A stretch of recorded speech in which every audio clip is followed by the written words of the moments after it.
Yeah, unmute yourself. How are you doing? Good morning. Yeah, I'm well, doing yeah, good well. afternoon.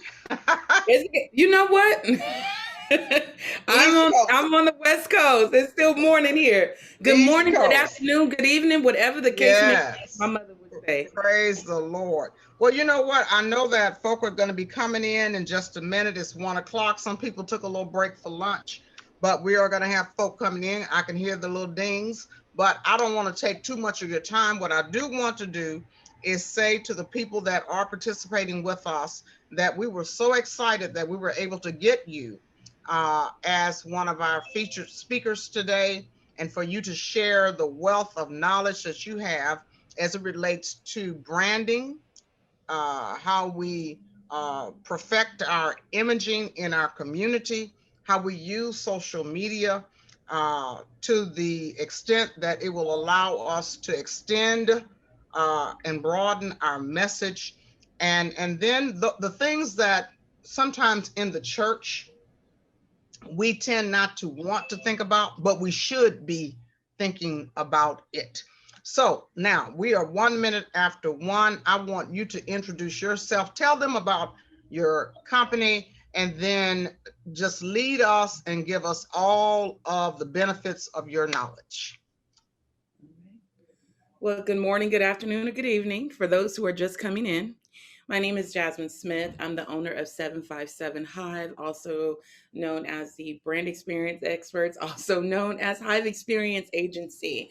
I have quite a few different moving parts to my organization. Primarily, I focus on branding customer experiences for businesses with a large focus on diversity, equity, and inclusion embedded into the fabric of the organization. A lot of times people like to think of that as people like to think of DE&I as one of those black and white things. They also like to consider it as a program or a day. But when I talk about diversity, equity, and inclusion, I'm really talking about including all voices of the people who you are speaking to. And what does that look like? Um, that looks like alignment. That's what that looks like.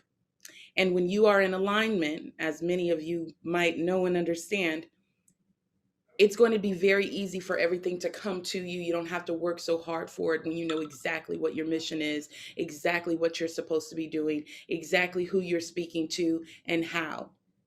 And so a lot of my work is focused around that. I do a lot of work in the community when it comes to domestic violence, trauma informed practices, sexual assault, human trafficking. I work with a local agency called YWCA, and I work directly with the victims who are housed inside of the domestic violence shelter. I sit on several boards throughout the Commonwealth, ranging from youth services to mental health to business. Um, what else? It's always really difficult to talk about myself and the things that I'm doing, but um, I'm very happy that I was chosen to be here, and I'm hoping that you leave with some information that's going to help you and your organization move forward and grow. I like to open up this type of a room with questions because I want to know who I'm speaking to. Because I could sit up here and I could give my spiel, but if I'm not speaking to the members who are in the audience, then I'm not doing a great job. So yes, the YWCA does still exist in different markets, different regions. It's just that the mission is the same: empowering women, eliminating racism. The services and the programs that exist in each particular region, they vary. And so YWCA, of course, in Norfolk, where I am, we service the domestic violence shelter as well as offer um, training, resources, counseling, childcare, things of that nature. I'm going to open the screen up a little bit more. So, if you all could do me a big favor, if you could go into the comments for me in the chat, and if you could just let me know who you are, where you're from, and you tell me what your biggest issue is within your organization.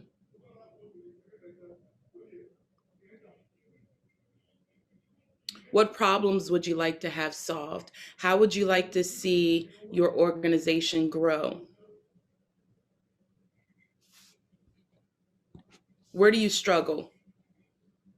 Let's start here. I'll start it off because I know they're probably getting to their chat feature to type it in. We've come through about 14 months with the coronavirus, and now we do understand that we have a both and situation before us. It is no longer merely in-person worship, but we are now doing, in the majority of our churches, both and in person and online. Mm-hmm. How do we communicate that, and what is the best way to start to communicate that to the larger community, that we are here, that we are present, and how do we keep that message consistent? Well, technology is the answer to that one.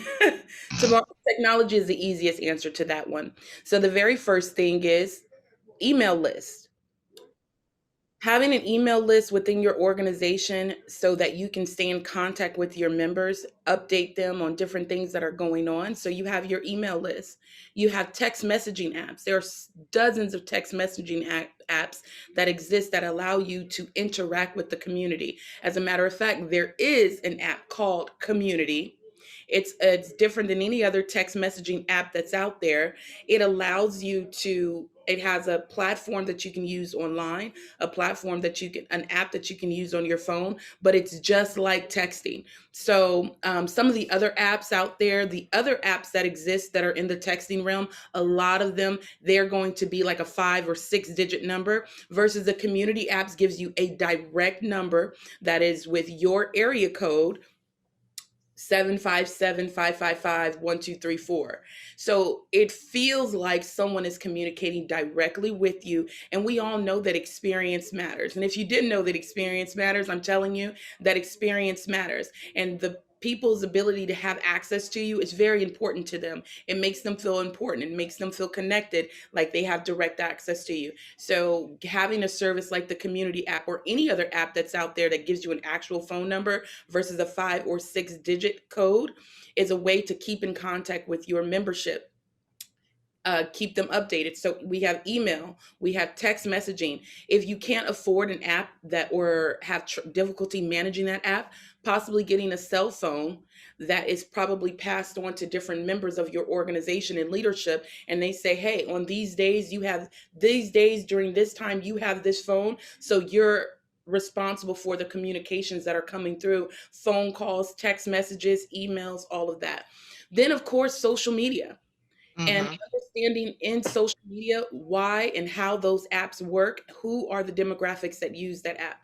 Now for your for maybe 25 and up, you're going to see that those users are on Facebook. The younger generation, they're not on Facebook. They're going to be on your Instagram, they're going to be on Snapchat, they're going to be on TikTok.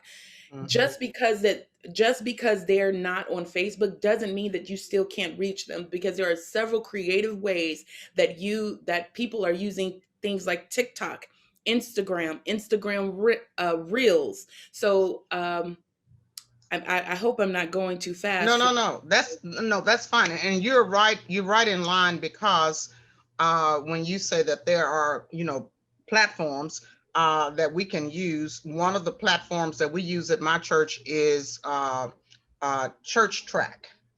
We pay $20 a month. It allows us to text, and we can text our members every Sunday morning to remind them that we're going to be online at 9 a.m. So it's a very simple way to do it, and it's affordable for the most part.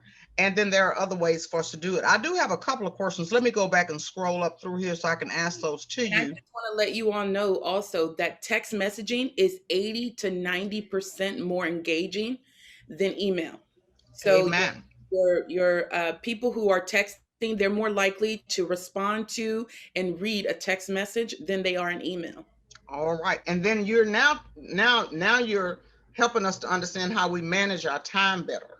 Because while we may be at home, what we're finding is that we're working harder and we're working longer hours because we're doing more to keep folk engaged. I have a question here from one of our pastors in the Virginia conference, Debbie Slaughter, who is pastor in Fredericksburg, Virginia, and she's moving to a cross-cultural appointment in a rural area with a strong desire to diversify merge cultures graciously. What would be several platforms that you would recommend to her, and a skill set that you would recommend that she would now develop, so that as she is moving to her new appointment, she can engage not only her current congregations, but also engage the larger community? Well, the first thing to that is going to be your imagery and your accessibility.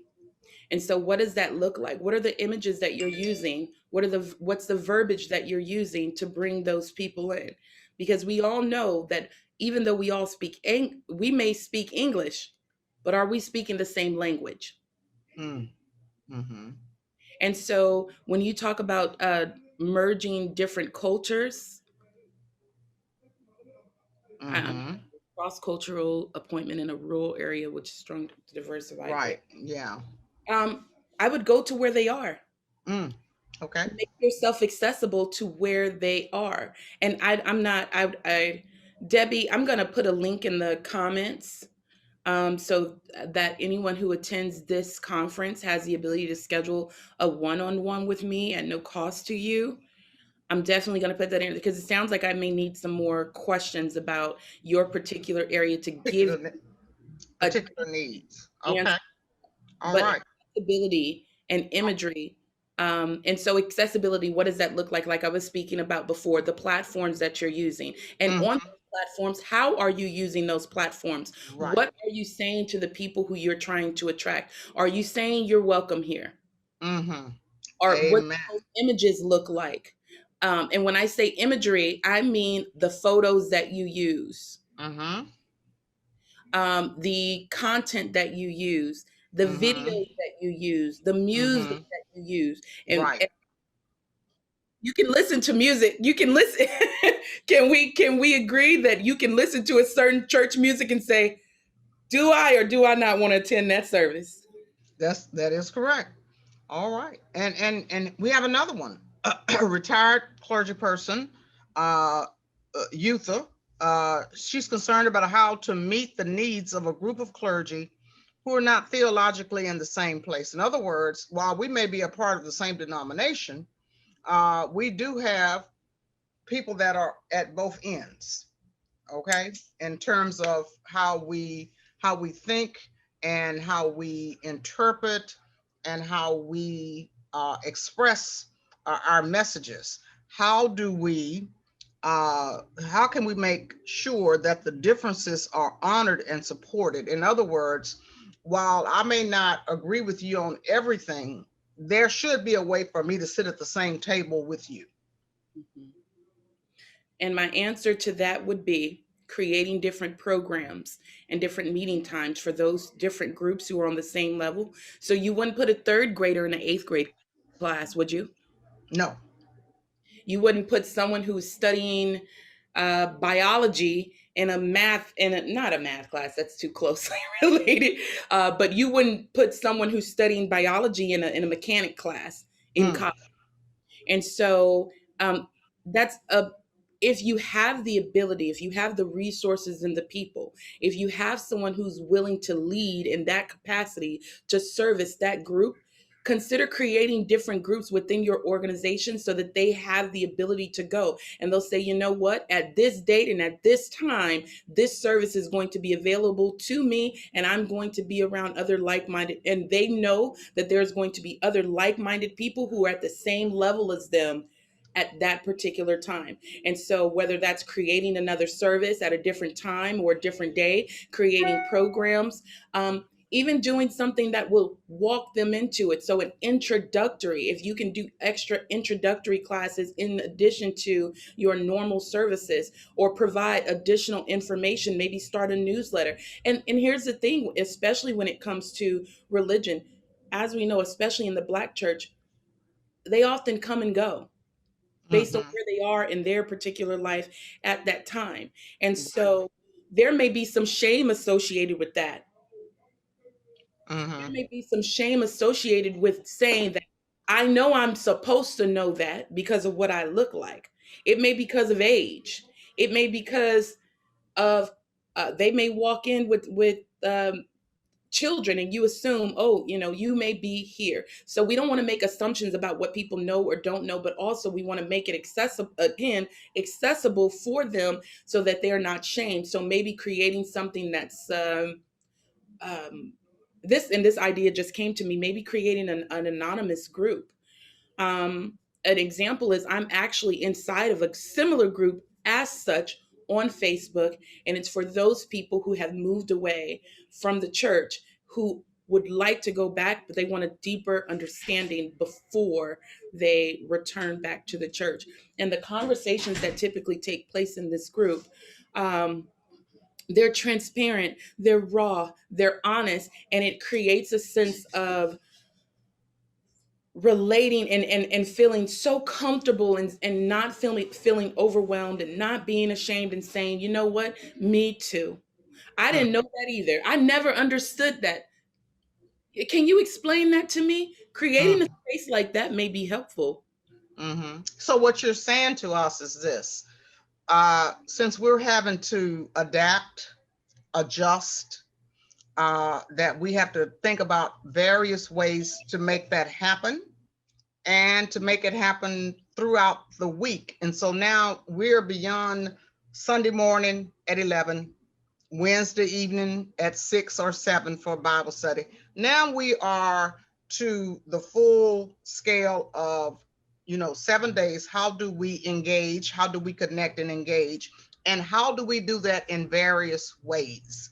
And the idea of that anonymous group may be good because we do have some folk who don't know, because someone made the comment, I think it was Allison, who said everybody doesn't know what the word Northex means. But for those of us who have been in the church for a number of years, we know what the Northex is. But for people just entering in, that is totally foreign to them. So we have to be sensitive. Let me ask you this: would you recommend for pastors that on Sunday morning, especially if we're going to be online, that we take a couple of minutes to really break down the language so that folk really can follow our services, so that Absolutely. it's not totally foreign to them? Absolutely. One of the things that you could do if you're print, it depends. So some churches print every single Sunday, and they say Mm-hmm. this is what we're going to be discussing today. Why not put that description? If the pastor knows exactly what he's going to be preaching about on that given Sunday, he could easily inside of the bulletin prior in a text message, in an email, hey, check your email, we just want to give you this particular sheet. It's a one sheeter. It's going to describe some of the terminology, where you can find this particular message, where you can find an example, where you can find this scripture. All of that information is given beforehand. So to almost give them an executive summary from your manuscript that you're going to preach from, Hmm. so that they will have that beforehand and at least can follow along. Yes, and it exactly, but also it will help them later, because do they always have the opportunity to hear exactly where that scripture was, and they're looking for it, and they don't want to ask anybody. Mm-hmm. What was Yeah, that she said? yeah, What yeah. was that she said? I didn't get that, or I didn't know. People are afraid to say, I don't know. That is correct. And someone just made this point saying that, depending on what church you're in, will depend on the words that we use.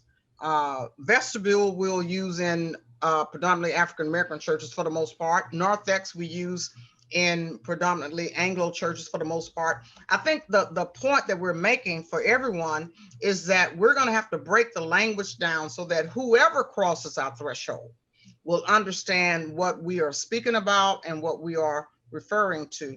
Also, some of the resources that you recommended, again, with your web presence, your website, Facebook, Twitter, Instagram.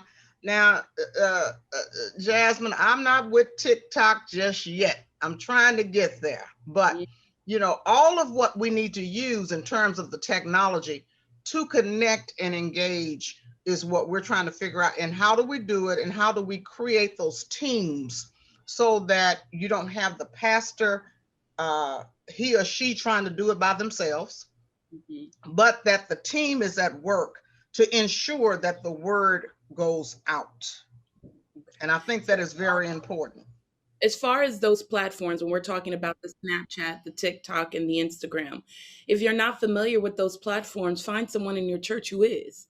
It's as simple as that. Find someone within your organization who is passionate, who understands those platforms, who can help share your message on those platforms in a way that that audience will understand. So you can Absolutely. share the same message, but share it in different ways on each platform. You also want to change up your verbiage on each platform. Number one, each platform only allows for so many characters when you post. So when you think of a Twitter, an Instagram, a TikTok, a reel, there's only so many characters you can add to that title. So a lot of times it's what you're posting. That Mm-hmm. imagery is going to be very important, whether it's a video, whether it's words, or whether it's an image. That's really important to capture. And then they go and read the um, whatever the character limit is. There are some places where there really are no character limits. So it depends on what it is you're talking about.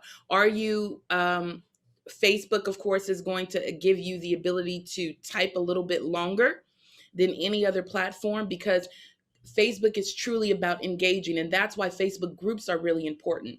And so, if you're not using Facebook groups for your organization, I want you today to start a Facebook group for your organization. That is going to allow your members of your organization to be able to talk to, communicate, commune on a regular basis, meet with other people on a regular basis that are inside of your organization. And guess what? It allows them to invite their friends and family who they are connected to be a part of the group. That may be a very warm entrance for them to say, you know what? I've been in this Facebook group. I like the conversations. I like the culture of this particular group. And you know what? I'm going to find myself going to that church when it opens back up. Or if they are open, I'm going to find myself going there because I really like the community of people that I see and that I'm connecting with. I really enjoy the content that's being shared. I don't feel ashamed. I feel inspired. I feel supported. So when we talk about, when I focus, my business focuses a lot on customer experiences, brand experiences. How do you feel? Mm-hmm. How do people feel dealing with your organization? Experience, what's their experience like? And Mm-hmm. if you are, and the a really great thing to look at is look at the past. If you've lost members of your congregation, if you've lost the attention of people, Okay. go back to them. See Absolutely. what it was Miss that you did wrong. Miss Okay. Smith, one thing I've done in the past, can you hear me? Yes, we can I hear you. I have actually sat in the pew and written down what is happening from the congregation's point of view, because when you're leading, you forget how much time people are just sitting. And I have actually timed how long I am sitting completely passively, not singing, not praying, not just receiving, hearing, being talked to. And as an educator, I think 15 minutes and you need to have people doing something. And Mhm. so again, thinking from you might call it the customer point of view, but from the congregant's point of view, I don't know that pastors and staff who are leading worship always think from that angle. Mhm. No, we probably don't, Dwayne, and that's probably something we need to keep in mind. And also, the other point that Jabson made is that we need to remember that our goal is to not only enter into worship and praise, but we are to inspire and motivate Mhm. people to be those persons that will make disciples, who will be those transformers, who will be lifelong learners. That is our goal. And so we have to ask ourselves that every Sunday as we enter worship and as we are engaging on the various platforms, which leads to a question from Dr. Ted Smith. He's wanting to know, is there an annotated document that describes the various cyber platforms and how to use them most effectively? In other words, we explore, we Google search, but is there one place that we can go to where we can find a list of the majority of those platforms and to how we can effectively use them? And then we have another question from a clergy person out of the Greater New Jersey Conference, referencing social clubs that resist attending to lived faith or who think traditionally about ministry work. And that's probably going to be something that's not going to be within your wheelhouse, but we'll probably have to just speak to that generally after you respond to the is there a place where you can find a list of the various platforms that are available in terms of the use of technology that can help us expand and extend our message?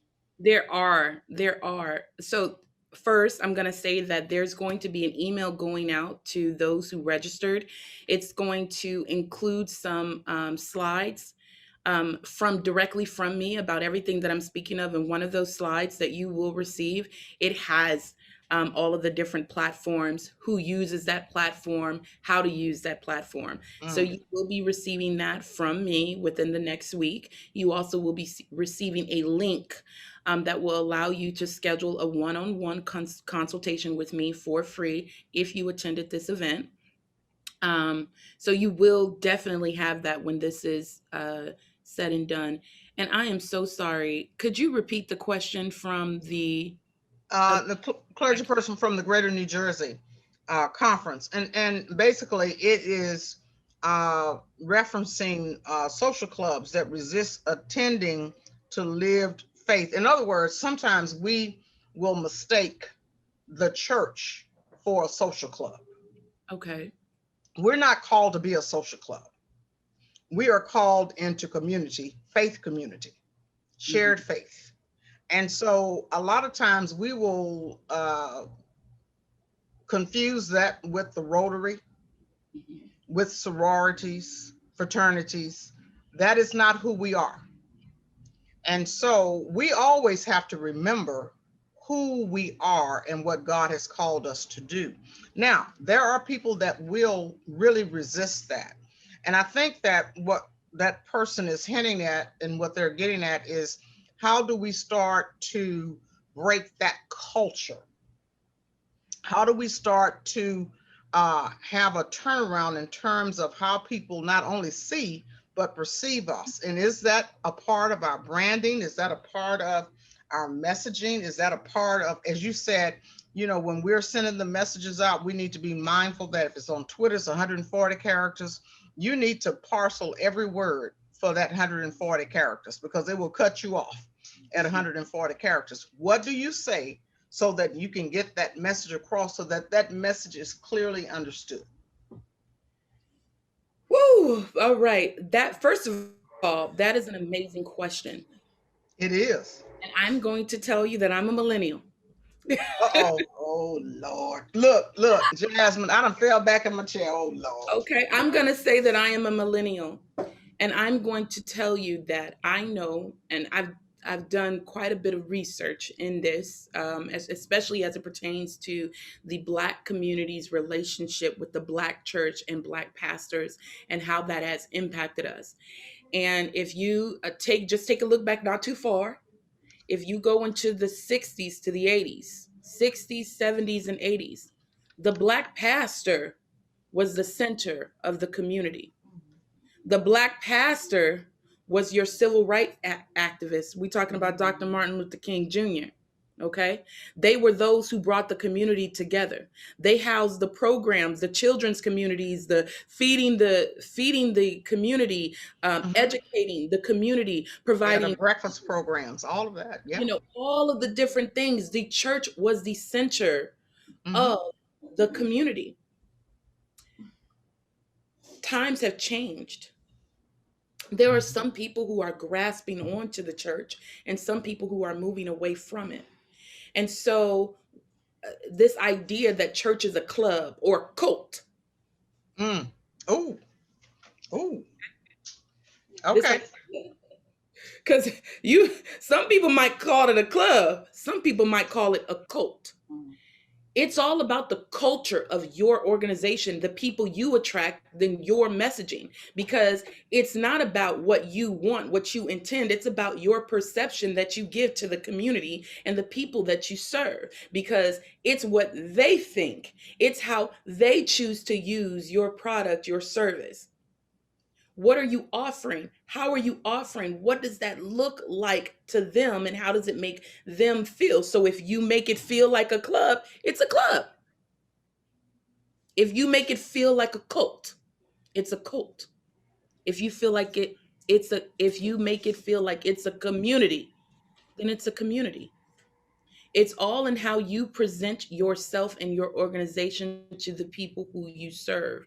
And guess what? There are some people who are perfectly okay with being a club, a cult, or a community. They're perfectly okay with that, and they will embrace that. They will embrace and accept those who accept them, and they will build from that particular community. And so, again, that goes back to your brand, your mission, and being in alignment. And you said something a second ago, and I wanted to address. You said it's your position to inspire and to motivate. I'm going to change that just a little bit. It's your position to inspire and support, not motivate. Because you cannot motivate anyone to do anything. Motivation comes from within. So you provide the platform, you provide the inspiration, you provide the testimony, you provide the place, the safe space. Mm-hmm. Educating, you provide that space, and that's your inspiration, and then you support them. Because if Mm-hmm. you spend a lot of the problem is if you spend too much time trying to motivate someone, you're Right. going to be doing this. You cannot That's motivate someone. That has yes. to come from within. You inspire, then you support. Mm-hmm. And And how and, do and you do that's that without that's driving yourself crazy? Alignment. Who are you speaking to? What's your mission? And here's the thing. We may think we have the same mission, but what's your goal? And the mission is different. We may all have the same vision. We may have all the same vision from God, but what is your mission? What are your particular goals? What's the community you serve? And how can you help them? How can you be of servants to them? And okay. that's what you have to think about. Okay. Dr. Candace Lewis gave us some words this morning in her main stage presentation, and we're adding words to the words that she gave us. Alignment, making sure that the vision, the mission, that it is all aligned with God, with what God has called us to do and who God has called us to be. Mhm. Making sure that our message is consistent, making sure that we are using the available technology to the best of our ability, and really bringing others in to help us to manage that, because that will bring new people into the community. I have another question for you here. It says, for our youth, are we investing in their education? Are we listening to and addressing their concerns? Are we providing a place in our ministries for them to serve or have a voice? Would you say that uh, one way to engage them will be through what they understand right now? They understand the technology. They can do it better than we can do it. Yes. And is that a way for us to engage them in a way that they may not have been engaged in our churches, so that they can truly understand the relevance of our church in the community? As you said, in the 60s, the church was the center for the most part. It was a catalyst. We're in the year 2021, and there's so much more, as you said, that is attracting their attention. How do we how do we position ourselves? How do we uh, posture ourselves in such a way that they can see the church community as a necessary part of their lives, Speaking their language. speaking their You're language? going to hear me say some of the same things over and over again, because it is truly Very, it's simple. It's not as complicated as we think it is. You have to speak their language and you have to meet them where they are and bring them to you. And so, in doing that, where are you going to find them? Where can you meet them to let Mhm. them know that you're a safe space? And then when they get there, is it truly a safe space? Face, yes. Are you truly creating a safe space for them? Mm. What does that look like? Does your community have a youth program? Is your youth program intentional? Is your youth program structured? Is it consistent? Mhm. Is it engaging? Mhm. Is it a mixture of doing things that they like and that they align with, but also tying those things to your mission and why they are there? Mhm. And understanding where children are in their learning journey, just as the same we talked about in the beginning, understanding where people are in their journey and where they are and not holding them to a very high expectation. We have to do the same with our children. We have to Mhm. understand the other influences that are out there. And so in my world, we call that competition. Who else are you competing with for their attention, for their time? Mm. How Absolutely. can you use your competition, and their competition is really their attention Mhm. when it Absolutely. comes to our youth. The competition is where is their attention, because where do these youth want to spend their time? What's Mhm. important to them? And you think about that when you think about your adults as well. Oh, What's absolutely. important to them? Where do they want to spend their time? How can you be of assistance to them? How can you become a value? How could you make your presence in their life a given and saying, I can't live without this. I Mm. need this in my life. And that's something um, that's going to be something that's very direct to you. And again, I would use that as an opportunity to schedule that one-on-one with me so that I can discuss with you specifically what your demographic is.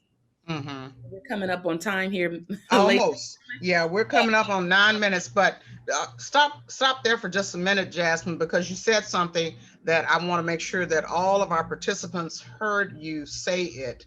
We need to understand our demographic. And we have resources through the Virginia Conference that can help you understand your demographic, where you're serving. We break it down by zip code so you can understand who's in the community, who you're serving, who you're reaching to. So I would encourage you to reach out to Dwayne Stinson and his office for that resource because it is available. And so we don't have to go searching for it. We just need to send Dwayne an email. But Jasmine, before you wrap us up, because we have about 6 minutes, give us our final thoughts. Yeah, we have Mission Insight available to the Virginia Conference, and of course, like I said, if you reach out to Dwayne Stinson's office, he can assist you with that. It is very simple and it is very informative. It will break your community down. In fact, they break it down to so many components. They can even tell you what Google sites the majority of the folk in your community go to on an average during the week. And that's helpful information. So, Jazmine, give us our final thoughts because they're going to move out of this room and go into another class. But this has been so informative. This has been so helpful. We're looking for that resource because everybody is looking for it in terms of the cyber platforms because I do it every day just looking for various resources. But if I really had one place that I could go to, I would love to have that and just really just spend some time experimenting with it. But what would your final thoughts, what would be those things that you would say to us if you can't do, if you could only do three things in the next 30 days, what would those three things be that you would advise us to do? I would want you to sit down with your existing leadership and decide and discuss what your mission is, what your goals are, and are you in alignment? Take a look at the programs that you're currently offering. Take a look at the access that you have. What's the accessibility? I want you to do an analysis of your current program. I first want you to take a look at your mission, your vision, your values, your goals. Then I want you to take a look at your existing demographic and ask yourself, is that who we would like to serve, and would we like to expand or decrease? Mm. I hope it's not to decrease in any particular area, because I know that, let's be honest, some churches do that. I've seen quite a bit of things that have circulated on social media where churches have decided you don't fit in here. Right. Mm. Mm-hmm. I'm not going to go into that, but I want you to take a look at your vision, your values, your goals, your mission, the programs that you have, your accessibility, your demographics. Who are you serving and why? How can you be of service? What does their life look like? And how can you be a value to their life? Mm. How can you present yourself to the demographic that you're serving to let them know that you're there to support them, Mm-hmm. that you're there for them? What other programs are you offering? How can you help your community? I mean, that's really the only advice that I have is, are you there to help or are you there to hurt? Okay. You have to be in there everyone that's here today. I know that you're there to help. Are Absolutely. you helping? Because intention is different from impact. You may Mm-hmm. intend to, but how does that impact the people that you serve?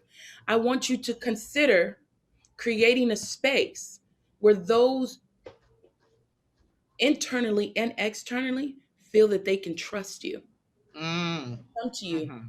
And how are you stopping them from accessing you? Mhm. Absolutely. Well, you know what? First of all, I want to thank you for your time today, for your wisdom, and for all of the information that you have shared with us.